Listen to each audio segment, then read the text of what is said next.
ජීවිතේ සමහර හමුවින් අපේ ජීවිතයම සදා කාලයටම වෙනස් කරනවා. ඒ කට්ටියකින් දැන් මන් දිහා බලන්නේ මගේ කෙල්ල විතරයි. එයා තමයි කල්පනා. ඇය ඔහුගේ හිනාවේ හේතුව වුණා. සාරංග මෙන්ඩස් අධ්‍යක්ෂණයක්. ඔහු ඇගේ ලෝකෙම වුණා.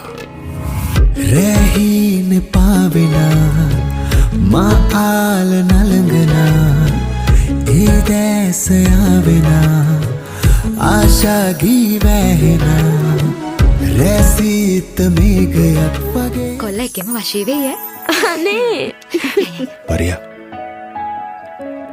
අන්න කෙල්ල ඉන්නවා. ආදරය කියන්නේ කාලයවත් සීමාවවත් හඳුනාගන්නේ නැති හැඟීමක්. කොහෙද ඉන්නේ කියලා දන්නෙත් නෑ. ඒත් මට ඒ කටහඬ ඇහෙනවා. මූණ හරියට මතකත් නෑ. ඒත් ළඟ ළඟ හම්බුණාද කියලා හිතෙනවා.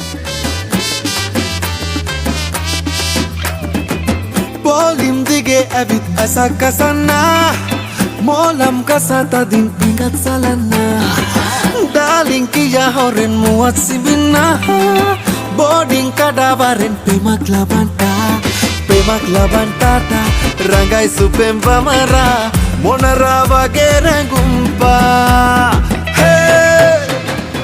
ඒත් හැම ආදර කතාවක්ම සතුටින් අවසන් වෙන්නේ නෑ. මිනිහා පංචාකාර මිනිහෙක්ද කොහෙද? මට මනමාලය හම්බුණානේ උදේ බස් එකේදී. උදේ බස් එකේදී? ඔව්. ඔයා කිව්ව එක නම් හරි. අසිත රෝහන් ප්‍රදීප් ජයවීර නිෂ්පාදනයක්. තරහව, විරහව, වේදනාව, අවසානයක් නොමැති ආදර කතාවක්.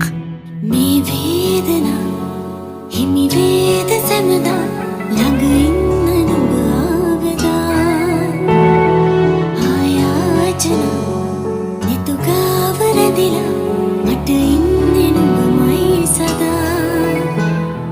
පවුල වගකීම් තීරණ ඒවා ආදරයට වඩා බලවත් වෙයිද? රාජපක්ෂ පවුලේ නම්බුව එක දවසින් කුඩු පට්ටම් කරලා දැම්මා. හැබැයි පුතේ උඹ ඔය කාමරෙන් ඔය ගෑනු දෙන්නව මං හොයා ගත්තොත් අද මෙතන මිනි මැරුමක් ආ.